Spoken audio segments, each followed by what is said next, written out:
All right, language learners, buckle up because today Oh, yeah. we're diving into something I think you'll find really fascinating. Cool. We're tackling this idea that's kind of ingrained in all of us, Okay. that perfect grammar is the ultimate key to speaking English well. Right. You know that feeling of dread when you can't remember if it's who or whom, Oh, yeah. or if a verb should be singular or plural? But what if I told you that maybe, just maybe, grammar isn't the be-all and end-all, Well, the article we're exploring today, right? why grammar isn't everything. Focus on communication first. Yes, Definitely makes a compelling case for shifting our priorities. it does. Yeah. So in this deep dive, we're going to unpack this article Yeah, and absolutely. hopefully uncover some surprising insights about how Yeah. you can actually become more fluent and confident, Right. even if you haven't mastered every single grammar rule. You got it.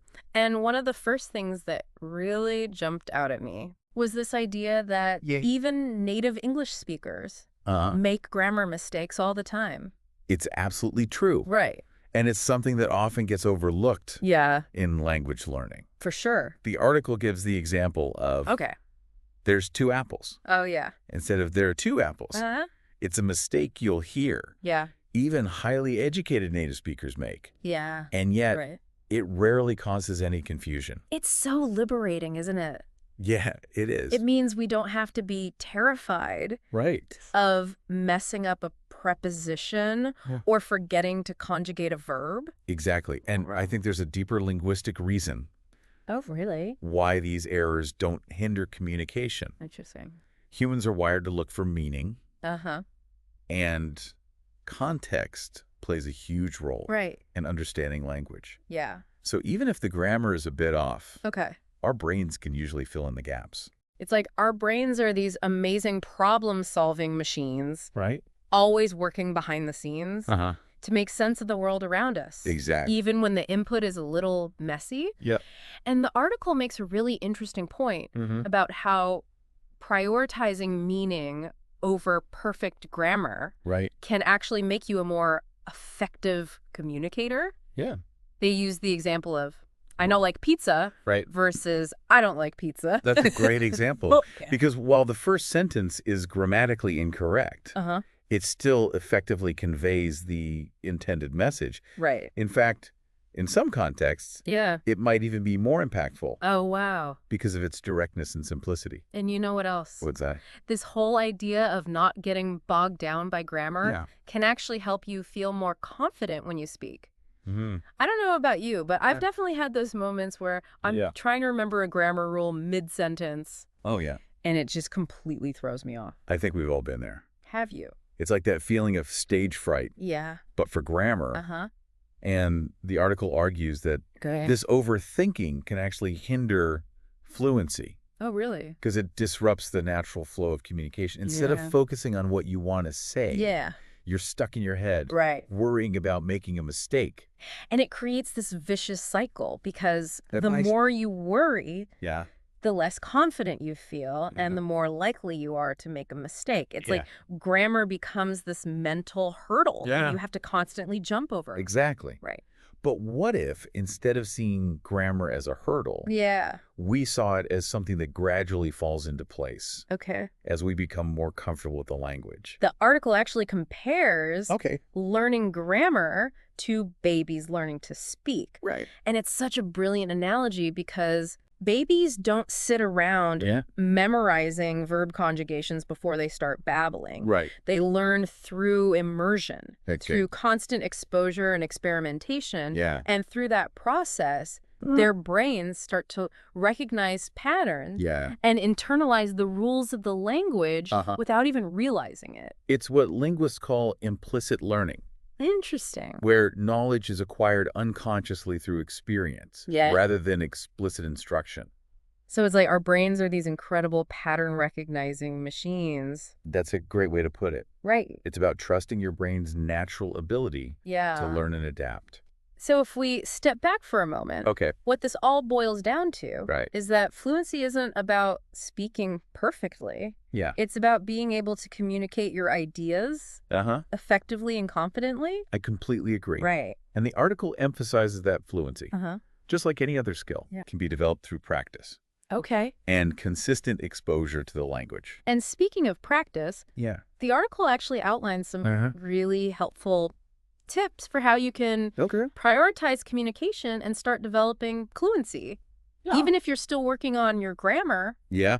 Are you ready to dive into those? Absolutely. Let's unpack those tips. Yeah. I'm particularly intrigued by this idea that focusing too much on grammar in the early stages might actually be counterproductive. Right. It's like we've been conditioned to believe that we need to master all the rules before we can even open our mouths to speak. Yeah. But the article suggests that this kind of perfectionistic approach can actually create a fear of making mistakes, which can ultimately hold us back from becoming fluent. I think that's a really important point. Yeah. When we're constantly worried about getting the grammar right, we tend to overthink and hesitate, which disrupts the natural flow of conversation. Right. It's like trying to learn to dance by studying a textbook instead of just getting out there and moving to the music. That's such a great analogy. Right. And it makes me think about my own experiences learning languages. There have definitely been times when I was so focused on avoiding mistakes that I completely lost the joy of communicating. It's a common trap. Yeah. And it's something we need to be mindful of. Right. Especially in the early stages of learning. Yeah. Because when we're enjoying ourselves, we're more likely to stick with it. Right. To put ourselves out there and practice. Yeah. Even if it means making a few mistakes along the way. So instead of beating ourselves up over every little grammar error, maybe we should be celebrating the fact that we're even trying, that we're putting ourselves out there and engaging with the language. Exactly. Yeah. It's about shifting our mindset. Okay. From one of fear and perfectionism to one of curiosity and experimentation. Okay, so let's talk about some specific strategies for prioritizing communication over grammar perfection. Right. The first tip the article gives is to focus on learning key phrases and vocabulary. This is such a practical and effective approach. Yeah. Because it equips you with the tools to handle common situations right away. Yeah. Think about those essential phrases you use all the time, like, how much is this? Or, excuse me, where is the bathroom? Those are like your linguistic survival kit. Exactly. They allow you to navigate everyday interactions and start building confidence from day one. And as you start using these phrases, you'll naturally begin to notice the grammatical structures they contain. Okay. It's like learning through osmosis.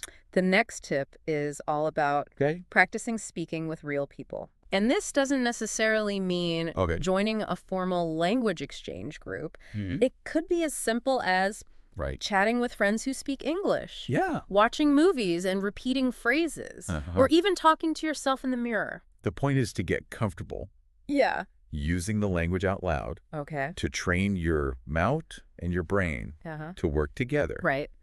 And the more you practice, the more natural and effortless it will become. And here's where it gets really interesting. Okay. The article actually encourages us to embrace our mistakes. I love that they highlight this because it's such a crucial part of the learning process. Right. When we see mistakes as opportunities for growth, we take the pressure off ourselves and open ourselves up to new possibilities. It's like giving yourself permission to be a beginner, to experiment and play with the language without the fear of judgment. And remember, even native speakers make mistakes all the time. It's part of what makes language so dynamic and interesting.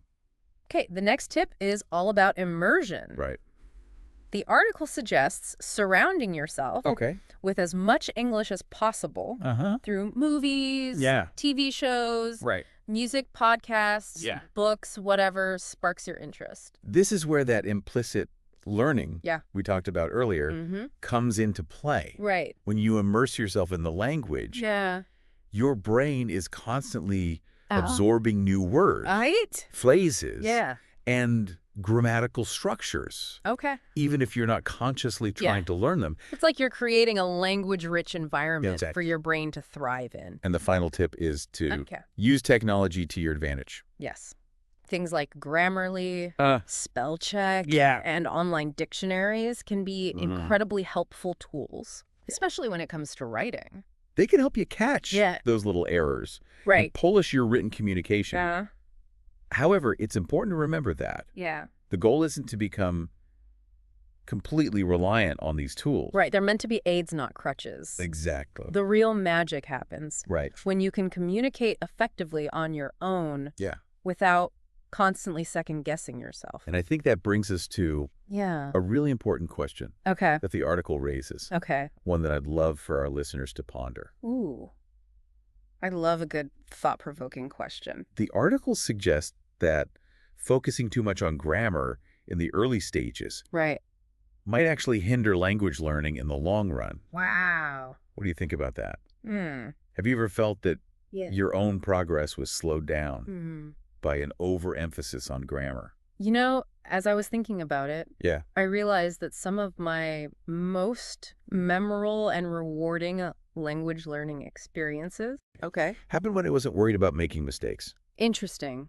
Like that time I traveled to Italy and had to rely on a mix of broken Italian hand gestures and a whole lot of laughter to communicate. That's a perfect example of how stepping outside of our comfort zones and embracing the messiness of language learning can lead to incredible breakthroughs. I agree. And it highlights the idea that communication is ultimately about connection, not perfection. Exactly. It's about getting your message across.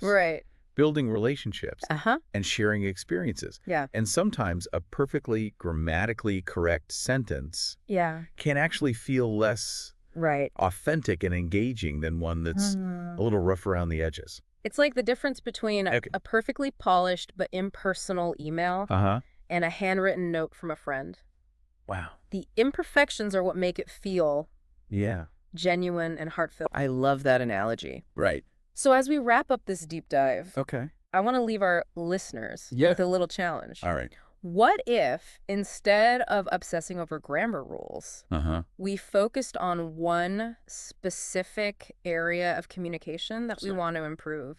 Maybe it's expanding your vocabulary, mastering a particular pronunciation, or becoming more comfortable with small talk. Whatever it is, make it your mission to actively practice that skill in real-life conversations. And remember, every interaction, every conversation is a learning opportunity. Embrace the stumbles, celebrate the small victories, and most importantly, have fun along the way. Because at the end of the day, language is a gift, a tool that allows us to connect with others, share our stories, and expand our horizons. And while grammar certainly has its place, it shouldn't be a barrier to experiencing the joy of communication. I completely agree. So to all the language learners out there, I say this. Go out there and speak your heart out. Grammar gremlins be damned. Exactly. Embrace the journey, celebrate the imperfections, and never stop exploring the incredible world of language. And who knows, you might just discover that the most rewarding part of learning English isn't about achieving some mythical state of perfection, but about embracing the messy, beautiful process of connecting with others and making your voice heard. We're back and ready to wrap up our deep dive into this idea of, prioritizing communication over perfect grammar. It's been fascinating to explore how this shift in perspective can actually unlock fluency and confidence. And before we jump into the final takeaways, I'd love to circle back to that thought-provoking question we left you with. Did reflecting on your own experiences learning English reveal any insights about how an overemphasis on grammar might have affected your progress? As I was thinking about it, I realized that some of my most memorable and rewarding language learning experiences happened when I wasn't even worried about making mistakes. Like that time I traveled to Italy and had to rely on a mix of broken Italian hand gestures and a whole lot of laughter to communicate. That's a perfect example of how stepping outside of our comfort zones and embracing the messiness of language learning can lead to incredible breakthroughs. And it highlights the idea that communication is ultimately about connection, not perfection. Exactly. It's about getting your message across, building relationships, and sharing experiences. And sometimes a perfectly grammatically correct sentence can actually feel less authentic and engaging than one that's, a little rough around the edges. It's like the difference between a perfectly polished but impersonal email and a handwritten note from a friend. The imperfections are what make it feel genuine and heartfelt. I love that analogy. So as we wrap up this deep dive, I want to leave our listeners with a little challenge. What if instead of obsessing over grammar rules, we focused on one specific area of communication that we want to improve? Maybe it's expanding your vocabulary, mastering a particular pronunciation, or becoming more comfortable with small talk. Whatever it is, make it your mission to actively practice that skill in real-life conversations. And remember, every interaction, every conversation is a learning opportunity. Embrace the stumbles, celebrate the small victories, and most importantly, have fun along the way. Because at the end of the day, language is a gift, a tool that allows us to connect with others, share our stories, and expand our horizons. And while grammar certainly has its place, it shouldn't be a barrier to experiencing the joy of communication. So to all the language learners out there, we say this: go out there and speak your heart out. Grammar, gremlins be damned. Embrace the journey, celebrate the imperfections, and never stop exploring the incredible world of language. And who knows, you might just discover that the most rewarding part of learning English isn't about achieving some mythical state of perfection, but about embracing the messy, beautiful process of connecting with others and making your voice heard. That's all for this deep dive. We hope this episode has given you a fresh perspective on the role of grammar in language learning and inspired you to embrace the journey of becoming a fluent and confident English speaker.